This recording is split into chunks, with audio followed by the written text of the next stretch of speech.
Assalamu alaikum, this is Maria Zulfikar welcoming you all to the English news from BTV Chattogram. Let's begin with the headlines. Chief Advisor Professor Muhammad Yunus leaving for Japan on Wednesday to attend Nikkei Forum conference.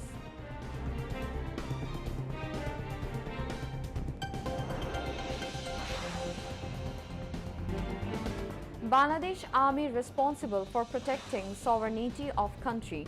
No difference between Army's view and the government.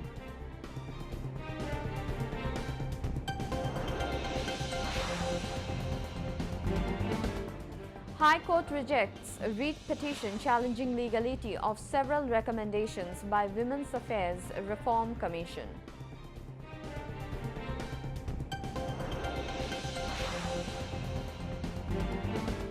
Development means real work, not only in black and white, says Finance Advisor Dr. Saleuddin Ahmed.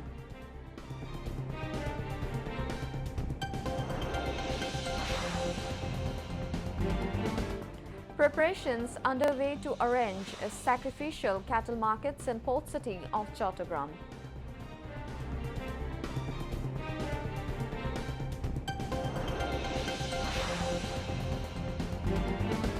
Israeli bombers kills at least 30 Palestinians while Spain urges to consider sanctions on Israel.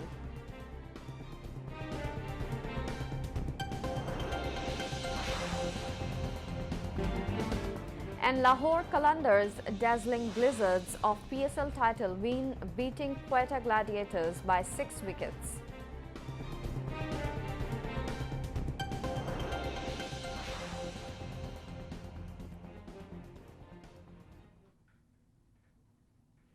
Viewers, those were the headlines. Now moving on to the details.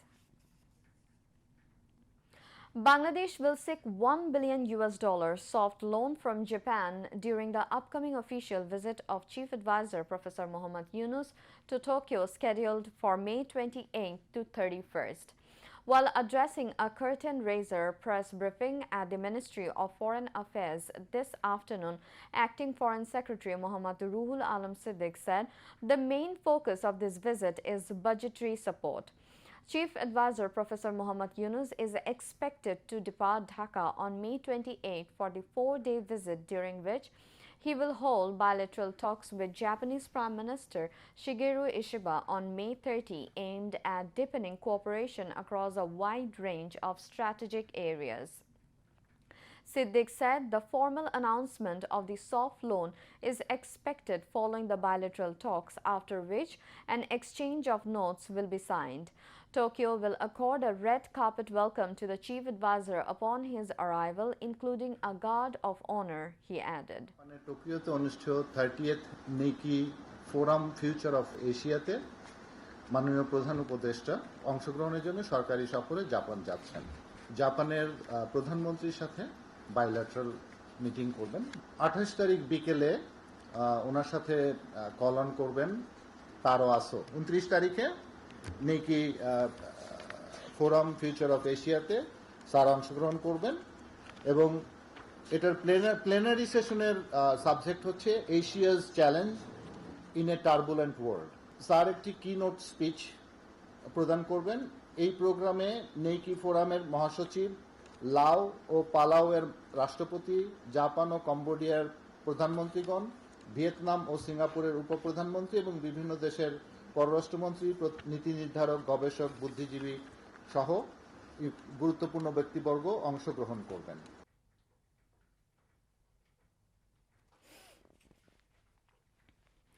The Bangladesh Army has said any matter that undermines the country's sovereignty will be strictly resisted.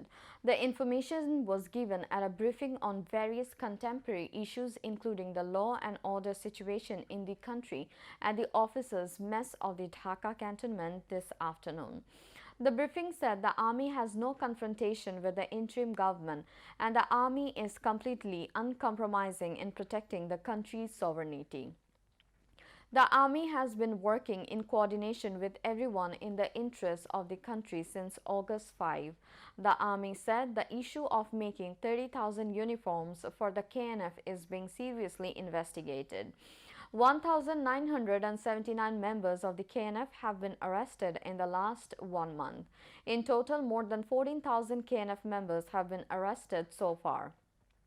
Warning against creating mobs, the briefing said the army will take strict actions if anyone tries to create chaos by creating a mob. Brigadier General Muhammad Nazimuddaulah, Director of Military Operations of the Army, and Colonel Staff Colonel Muhammad Shariful Islam of the Military Operations Directorate of the Army Headquarters replied to the queries of the journalists in the briefing. In response to a query, Colonel Staff Colonel Muhammad Shafiqul Islam said the army will not be involved in any activity that disrupts the security of the country. The High Court today summarily rejected a writ petition filed earlier challenging the legality of several recommendations made by the Women's Affairs Reform Commission in its report. A High Court division bench comprising Justice Fatima Nazib and Justice Shikdar Mahmoodur Razi passed the order, rejecting the plea with some observations. Terming the writ petition premature, the court in its observation said no recommendations made by the commission have been implemented yet. The government too has not taken any decision. The court said if the government implements the recommendations, the petitioner can come to the court if they wants. Earlier on May 4, Supreme Court lawyer Roshan Ali filed the writ saying a couple of recommendations made by the commission are contrary to the constitution, values of the country's religious people and Sharia. The petitioner moved the plea before the court himself, while Additional Attorney General Barrister Onikrush Haq argued for the state. The three relevant ministries and the chief of the Women's Affairs Reform Commission were made respondents in the writ. The hearing on the state leave to appeal against the verdict acquitting all the accused in the 21st August grenade attack case is scheduled for tomorrow. A five-member High Court bench led by Justice Ashfaqul Islam fixed the date this morning. Earlier on 1st of December, the High Court acquitted BNP's acting chairman Tariq Rahman and all other accused in the case filed under the murder and explosive acts related to the grenade attack incident. Later, on 19th of March, the state filed an appeal against the acquittal of all the accused. However, defense lawyers expect that the High Court's verdict will be upheld by the Appellate Division as well. Finance advisor Dr. Saleuddin Ahmed said development work should not only exist on paper but should be carried out in real life. He made this comment at a seminar titled Evaluation, Accountability and Ethics in Development Projects. He said if development projects reach people's homes and daily lives, they can help improve the country's social development. He also mentioned development should continue in a proper way and that honesty, transparency and responsibility are very important. Dr. Saleuddin Ahmed pointed out sometimes unqualified organizations get these projects, but they fail to deliver good results to solve this. He suggested keeping these organizations under close watch and making them more accountable. The Economic Relations Division ERD of the Ministry of Finance and the New Development Bank's NDB, Independent Evaluation Office IEO, Internal Audit Department and Compliance and Investigations Department co-hosted the high-level seminar. BNP Standing Committee member Amir Khosru Mahmood Chaudhry called on media professionals to maintain unity to ensure accountability to the public. He made this call today at an event organized to mark the 30th anniversary of the Dhaka Reporters Unity DRU. The event was attended by DRU President Abu Saleh Akun, General Secretary Mainul Hassan Sohel, along with journalists and political leaders. Amir Khosru Mahmood Chaudhry said democracy and the media must go hand in hand.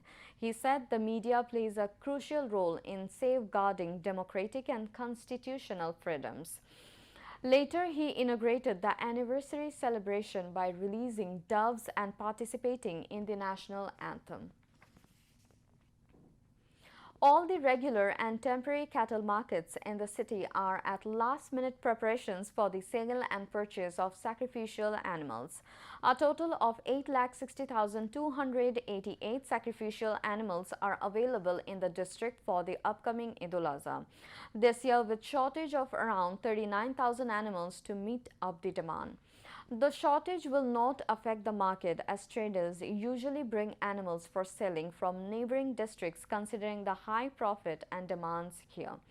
According to the district livestock department, 14,258 small and big farms have prepared their cattle for the upcoming Eid al-Azha in 15 upazilas of the district.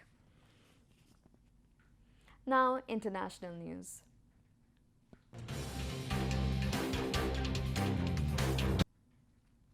Israeli forces bombed a school-turned-shelter in Gaza City, causing a fire and killing at least 30 Palestinians, including several children. Meanwhile, Spain urged the world to consider sanctions on Israel as it hosts foreign ministers from 20 European and Arab nations in Madrid to push for a two-state solution. Yemen's Houthis claimed a missile attack on Israel's main Ben Gurion International Airport. The Israeli military said it intercepted the projectile. Gaza's health ministry said Israel's attack on Gaza killed at least 53,939 Palestinians and wounded 1,22,797. The government media office updated its death toll to more than 61,700. United States President Donald Trump rebuked his Russian counterpart Vladimir Putin, describing him as absolutely crazy after Moscow launched its largest aerial attack of the war on Ukraine, killing at least 13 people. Trump's comments issued on his Truth Social platform late on Sunday marked a rare rebuke of Putin. The comments came as Ukraine's Air Force said Russia had launched a record number of drones against Ukraine overnight on Sunday. It said Russian forces deployed 298 drones and 69 missiles, but that it was able to down 266 drones and 45 missiles. The Russian attack was the largest of the war in terms of weapons fired, although other strikes have killed more people. Ukraine's emergency services described an atmosphere of terror across the country on Sunday, and regional officials said those killed included victims aged 8, 12, and 17 in the northwestern region of Zhytomyr. More than 60 others were wounded. The 46th ASEAN Summit began in Malaysian capital Kuala Lumpur today. Malaysian Prime Minister Datuk Seri Anwar Ibrahim officially welcomed ASEAN leaders at the opening ceremony. The first day of the summit featured a variety of important meetings and sessions. The day's activities began with an official reception for ASEAN leaders at the Kuala Lumpur Convention Centre, including the plenary session of ASEAN leaders in the morning. In the afternoon, ASEAN leaders are scheduled to hold a preparatory meeting for their talks with the leaders of the Gulf Cooperation Council (GCC). At the end of the day's program, the leaders will attend the official banquet of the summit. ASEAN Summit sources said the Myanmar crisis, territorial disputes in the South China Sea, and changes in regional trade structures are the three main topics of today's discussions. Tomorrow, ASEAN leaders will meet with the Gulf Cooperation Council (GCC) and Chinese premiers, which will help boost bilateral ties and trade cooperation. Back to national news. A three-day science fair kicked off in the city, coinciding with the 46th National Science and Technology Week at the initiative of the District Administration. Divisional Commissioner Dr. Mohammad Ziauddin inaugurated the program at Ispahani Public School and College this morning. Ziauddin said to develop human status needs practice of science and knowledge.